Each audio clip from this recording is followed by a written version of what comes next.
മൂന്നാറിലെ ജനവാസ മേഖലയിൽ ഇറങ്ങി നാശം വരുത്തുന്ന കാട്ടുകൊമ്പൻ പടയപ്പയെ നിരീക്ഷിക്കാൻ പ്രത്യേക സംഘത്തെ നിയോഗിച്ചതായി വനംവകുപ്പ്. ആനയുടെ സാന്നിധ്യം സംബന്ധിച്ച് കൃത്യമായ വിവരം കൈമാറാനാണ് വനംവകുപ്പിന്റെ ശ്രമം.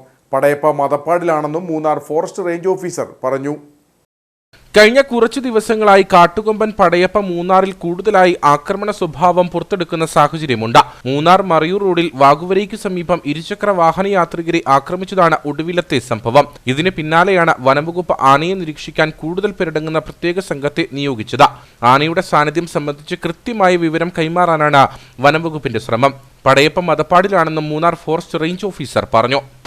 നിരീക്ഷണം ശക്തമാക്കുക, ഈ ആനയുടെ കൃത്യമായ ലൊക്കേഷൻ ജനങ്ങളെ അറിയിക്കുക. ഒരു ഹൈവേയിലോട്ട് ആന വരികയാണെങ്കിൽ അതിനെ ഓടിച്ചു വിടാനുള്ള സംവിധാനം ചെയ്യുക. അതാണ് നമുക്ക് ഇപ്പോൾ ചെയ്യാൻ പറ്റുന്നത്. ഇപ്പോൾ 5 പേരുണ്ടാവും. പിന്നെ അടിയന്തര ഘട്ടങ്ങളിൽ ഇവിടുന്ന് കൂടുതൽ ആളുകൾ വാഹനത്തിലൂടെ എത്തിച്ചേരും. ഇത് ഡ്രൈവ് ചെയ്യേണ്ട ഒരു സാഹചര്യം ഉണ്ടെങ്കിൽ മാത്രം, അല്ലെങ്കിൽ അപകടപരമായ ഇത് ലെയിൻസിനൊക്കെ അടുത്തേക്ക് നീങ്ങുകയാണെങ്കിൽ മാത്രം കൂടുതൽ ആളുകൾ അവിടോട്ട് ചെല്ലും. ഇവിടെ ഇപ്പോൾ മസ്തിലാണെന്നാണ് വെറ്റിനറി ഡോക്ടർ അഭിപ്രായപ്പെട്ടത്.